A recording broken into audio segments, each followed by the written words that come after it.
Hello, Maurieo. Live #1. My YouTube channel. Hello, and welcome to my first live stream.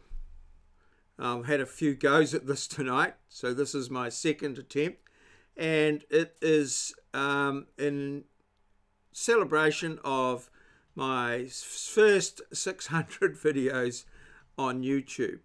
So yeah, if you really want to make some questions and comments, I'm quite happy to answer those as we go along. Just put them into the chat and I'll be keeping an eye on that. I'm just going to type in there now questions and comments, please. So feel free to put something in the chat, and as soon as it comes up on my screen, I'll address it with you, or answer it, or make a comment, or whatever. I just did a previous half an hour little one just earlier, and I realized that in my OBS studio that what I thought was the output was actually the preview, and what I thought was the preview was actually the output. So just ended up with just me chatting along there without too much support. So yeah, I sort of got that one a bit wrong. So I've put that one, flicked that one over onto a private setting in YouTube, and I'm going to have another crack at it. So the idea here is that I always make my videos pretty much straight to mic anyway, without too much editing. Occasionally I might do a little bit of editing, or I might redo one. Generally they're not that long, but I'm hoping to just go in this little session here for half an hour. So yeah, settle in. So it's what I thought I would do is just sort of give a bit of a review of my YouTube channel, how it developed, what made me want to do the channel, and you know, how it all came about. So first of all, I think back in the early days, I just joined up with YouTube, trying to I wanted to make a comment, I think, on someone's YouTube thing, or ask them a question, or try and get something sorted. So I subscribed to YouTube, and then started subscribing to a few people and things like that. And that's where it was, and it sort of stayed pretty static at that point. I just wasn't a big YouTube user at the time. I think I was working for myself in my survey business, and pretty much focused on that, so I didn't have much time for YouTube really. I just used to, you know, get on with the business, and that was it. And then about 4 years ago, a position came up at the Bay of Plenty Polytech, a maternity leave position, just for 1 year. And I had a bit of a background in teaching in the past, and I had a few health issues that meant my mobility was not so good, so I needed to get out of the field work so much, and maybe get into something a little less vigorous, and where mobility perhaps wasn't as big an issue. And so I took on this position over at the Bay of Plenty Polytech, and what that involved was running a course in the National Diploma of Surveying, which was essentially to guys who were working in industry, in surveying, working surveyors, and they were all around the country. Some of them in the Bay of Plenty would be able to come in to the Polytech and for face-to-face teaching, but while at the same time delivery was taking place via Adobe Connect to students in other locations around the country via video over the internet and what have you. So that meant, of course, online delivery, and my, I had some material. The course itself was a 3-year course, and we were into the 2nd year of the course. So I had some material from the previous tutor for year 1, and I had to develop the year 2 course, but I also had to deliver the year 1 course from the other tutors, the material that had been prepared. Now, as most tutors will know, each of us have our own sort of delivery styles, and so sometimes someone else's material is not a good fit with your style, and so you need to massage it around a bit. So there was still a little bit of that to be done. Also, the material from year 1 had been had not been delivered online, so there was a sort of an adjustment that needed to be made for online delivery as well. So I started thinking, how am I going to deal with this, especially if I've got guys at the other end of the other end of the line and technology drops out, and how am I going to get material to them, and if they miss it, how am I going to repeat it, and all this sort of thing. So that's when sort of the use of video became, well, one of the ways that I was going to deal with that. And so I started investigating the use of video and how I might do it. And obviously, a search of the internet at that time led me to Khan Academy, where the Khan Academy got, obviously the Khan Academy was quite. I'm just adjusting my camera here. Was sort of quite big in the news and that, and I started looking at Khan Academy, and I thought, well, yeah, that's going to be sort of suitable. That's going to be sort of there, but there wasn't a lot of material that was going to be good in terms of delivery, and it wasn't on the on my topic as such. So adjusting the webcam, I might have to sit back a bit further to get myself better into the picture. But so yeah, I wasn't going to deliver my my topic at all, and so I needed to develop my own. So I started doing some investigations as to how Khan Academy was delivered, and that's when I found out that we could use Smooth Draw, which was what the software, the free software they were using, but I would need to get a Wacom tablet. So yeah, I invested in a Wacom tablet and started playing around with Smooth Draw and some screencasting software, and we went down that track, and you can see that from some of the early videos on my channel. They're quite rudimentary.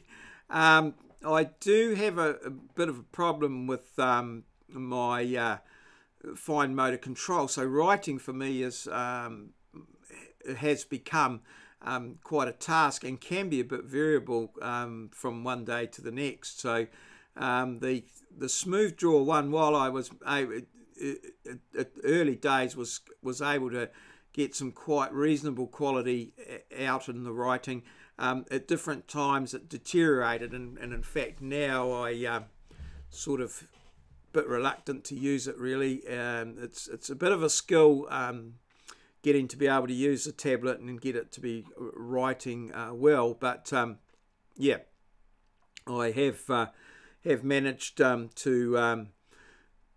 get in there and get that sort of over different ways around that. But in the early days, that was the way I went.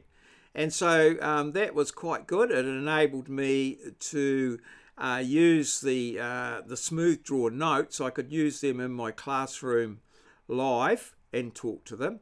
I had made videos of them previously, which I could have online on the Moodle site, which is the learning environment that we use both that we used at the Bay of Plenty, and in fact I still use today at Wintec. But yeah, so I was able to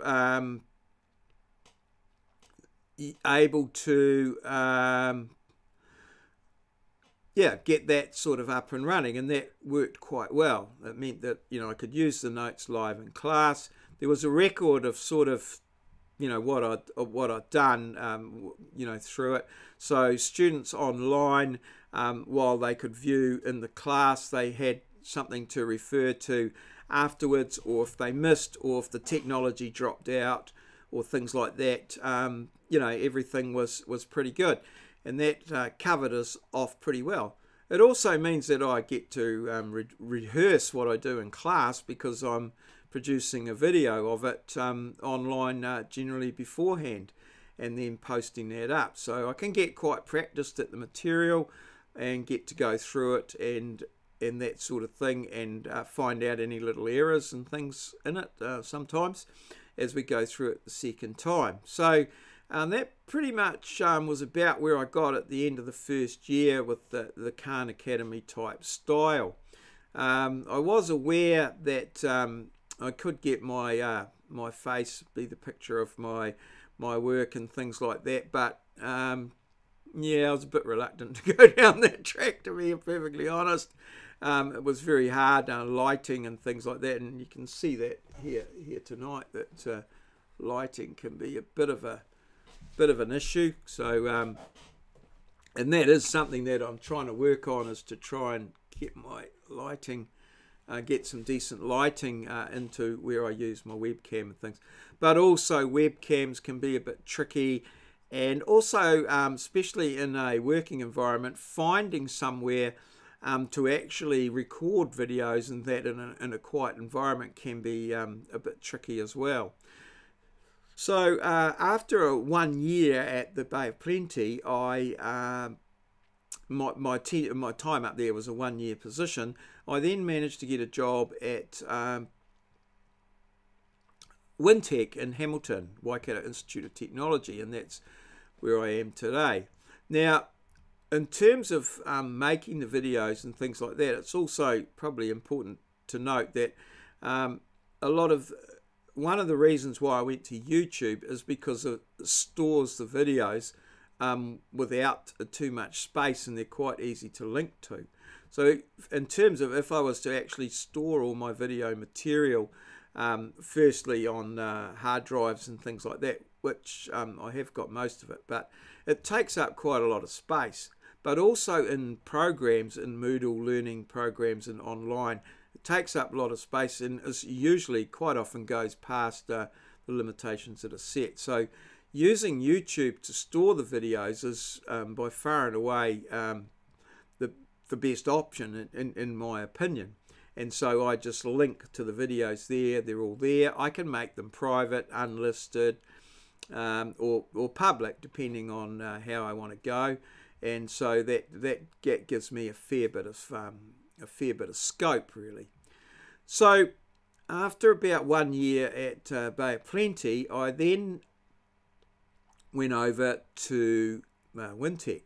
Now at Bay of Plenty, I was delivering material in the National Diploma in Surveying. At Wintec, I was delivering material in the National Diploma in Engineering and the Bachelor of Engineering Technology. And what I found there is I was getting into a lot more CAD and modelling type things. So my surveying, I had a surveying program, which was the same one that I had delivered actually at the Bay of Plenty in their National Diploma in Engineering as well. So I was able to develop that material in conjunction with the existing material that I found when I arrived at Wintec as well. And I started looking at this material and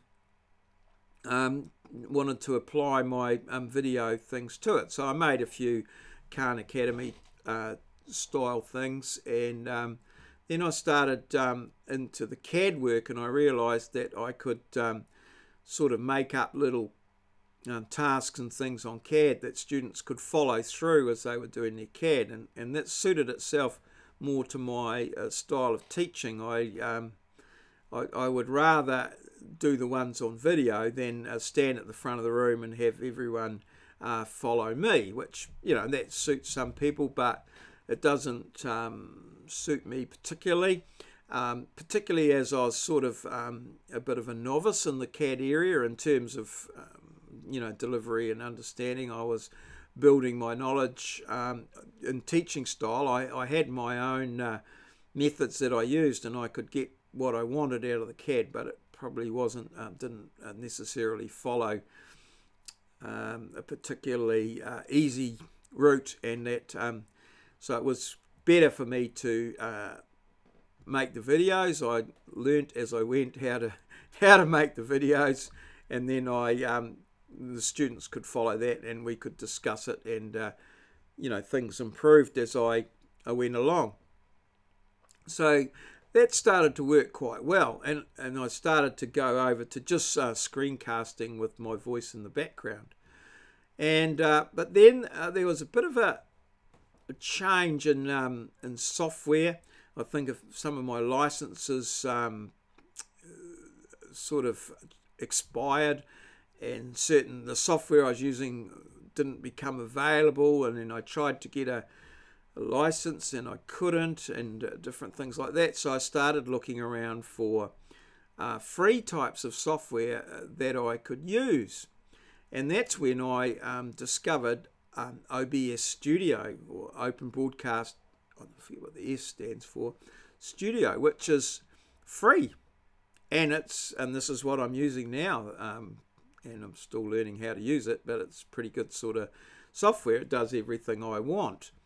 And so I started using that, and in that you have various options, like you would have seen that I did a you know, I can change scenes, so that's you know, that's I can flick over and just show something on another screen, and then come back to this one here, and there's various other ones that I could do. So I can maybe have just me talking like this in here, and I can flick very quickly from one to the other, and so it gives quite a few options, and within that options there I can you know, sort of do all sorts of things. So that's me inset there like so, and then back to what we had just now.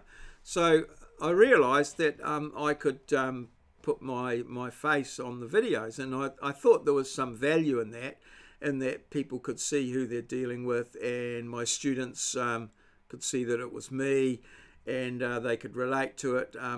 And it has its downsides, like you know, it's sometimes quite difficult to position the camera in such a way that you're always looking at the camera. You know, sometimes if you want to just do a little bit of something on the keyboard, or look over to see if there's any comments or anything like that, that doesn't you know, it sort of can be perhaps a little distracting for people, but you know, you do your best, and that sort of thing. So and that lent itself to all sorts of things. So I was sort of improving with my skills in terms of delivery of content and what have you. So then that led on to me this year in 2017, which is my third year of delivering this course, of actually delivering or preparing a video of my how I deliver my course. So what I normally do for my courses is I deliver at the start of the lesson, and a lot of my courses are in a CAD room or in a computer suite.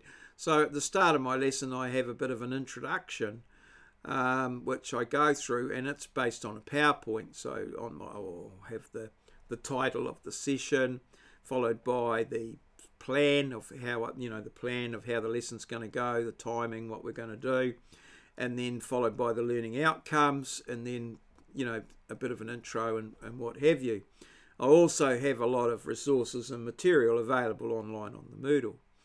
So what it means is I realised that I could actually prepare the whole introduction before I went to class, just sitting here in my office at home, and it was actually it actually enables me to rehearse what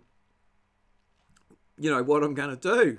So I make the videos at home with the intro and all the things, and I go through a bit of delivery, some basic concepts and things I want to talk about, assignments, and then I have all my material on Moodle, so I can go to that for that particular session and go through the new material, reiterate assessment areas, report back on feedback and things like that, and that can all be done in video. So what it means is I get to rehearse it first at home and go through it, and then I post it up online. Students, if they wish, can review what's going to happen beforehand. I suspect that there's not many that do that, if any. And then I can go to class. I can put the PowerPoint up that I use in my videos and talk to that a second time as rehearsed, and add and embellish and improve, and also interact with students in a quite relaxed manner and practiced manner. So it actually gives me a pretty good product. Now, students that are in the class obviously get the benefit of that. They can go home and see it again. Students who didn't make it to class can view it at home, see what's up, and still catch up. So it has some pretty good benefits, one and all, to everyone. And yeah, that's pretty much where I'm at today with my delivery in the classroom, in that I'm able to pretty much pre-record a lot of the stuff, which gives me more time to answer questions. Students can catch up quite easily. It's quite clear. It's actually a record of what was said as well. And then I can circulate around the class. And it does mean, perhaps, that some students feel they don't need to come to class. That's an interesting question. I don't know about that, but I would prefer that they did come to class. But as long as they meet their requirements and they're happy, I'm generally happy. So this has led to another thing where I've grown to quite like the video and using video and things like that, and I sort of wanted to do it in other parts of my life. So I've always had a little bit of an interest in a few things.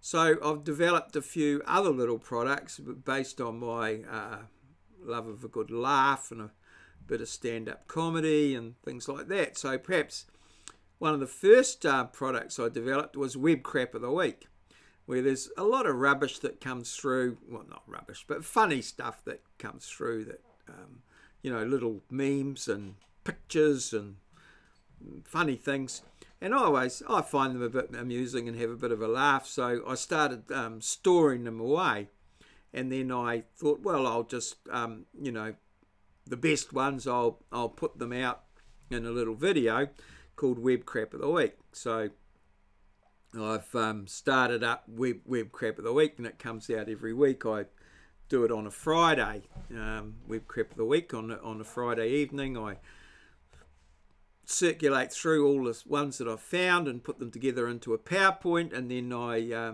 talk over the PowerPoint with a little bit of a view at me. At the front end, we have my can sound.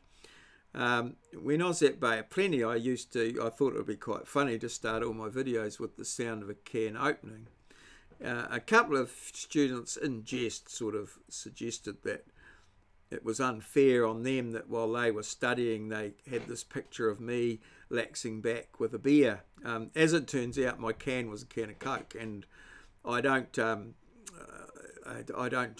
drink. Well, I haven't drunk for quite a few years for a number of reasons. But anyway, so I dispensed with that, and that's when I went to the intro of the hello maurieo, hello maurieo, at the start of all my videos, and that's my thing today, which I now use. But for web crap of the week, which is a relaxing thing, it's not part of my professional sphere. For web crap of the week, we go to the can sound. So that's where it is. And we also have a little ditty that was prepared by my daughter and her partner. That follows. So we have the can sound and then the ditty, which I was quite chuffed that someone went to all the effort to make a little thing for me that I could use, and then the ditty at the end. So that's web crap of the week. I'm also pretty keen on watching through on Mark Dice, who he sort of comments on the news and has it going in the background and talks at the front as a talking head. I haven't quite got to that yet. I do have a green screen, but I'm still working on that one. But I do occasionally find some news stories that I find quite amusing. So that's where I've started my product, Crap News Network, and that comes directly from Mark Dice, who talks about CNN. I think he calls them the Crap News Network, and NBC Nothing But Crap, and ABC Always About Crap or something. I can't remember them all. They're quite funny. So I've got my Crap News Network, and every time I find a new something in the news that's stupid or funny or something, I put that out on the Crap News Network. I've also started watching Casey Neistat and his vlog, and doing a daily vlog, and so I don't know that, but also sort of working away on Twitter, I found that they have 140 characters, so I thought, well, I'll go for 140 seconds on a daily basis. So that's another one of my products, is the 140 seconds of maurieo vlog.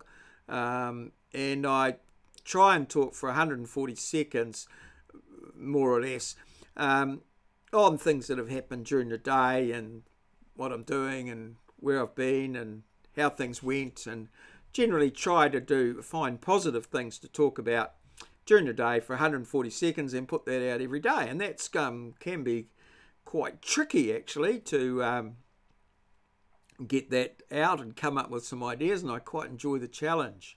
So yeah, I've got web crap of the week. And a few years ago, I used to do some pie evaluations in a blog situation. So I've started my mince pie diaries as well, and yeah, I've put together a couple of those, and so that's my channel really. I've got my my tuition-y type things, and web crap of the week, Crap News Network, mince pie diaries. Oh, and I've also got a vlog just for longer vlogs, so I just call that my vlog, and that's not as regular, but if I go like for a little, I went down to Cuba Street, did a bit of something there.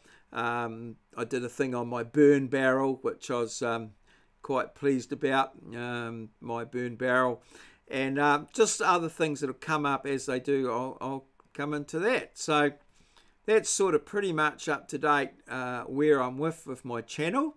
And as now I'm sort of having a look at live streaming, which is, I've had a few interesting tests and had a few people made some comments, but yeah, we're just going to work away on the live stream, and then they can also be put up as a video because they're recorded. So this little video that I'm doing now, my YouTube channel. It's just going to be a live, and hopefully I've got it right this time. This is my second attempt at it, and yeah, I'm just going to go live for half an hour every now and again, and probably have a little bit of a topic, and then put that up as a thing. So that's going to become part of my yeah, part of my channel. One of my products is going to be my live one. So yeah, I've gone 30 minutes now on this sort of little live one. I've had one person watching the whole time. I'm not sure whether they just put one up there just to keep you motivated. But anyway, I haven't had any comments. Nobody's said anything. So yeah, unless you've got a comment to make, hopefully you weren't waiting for me to finish, because well, that just doesn't happen. I can talk continuously for quite long periods of time. So I'm going to wind this one up now. I'll just leave it there. Thanks for watching. Cheers. See you.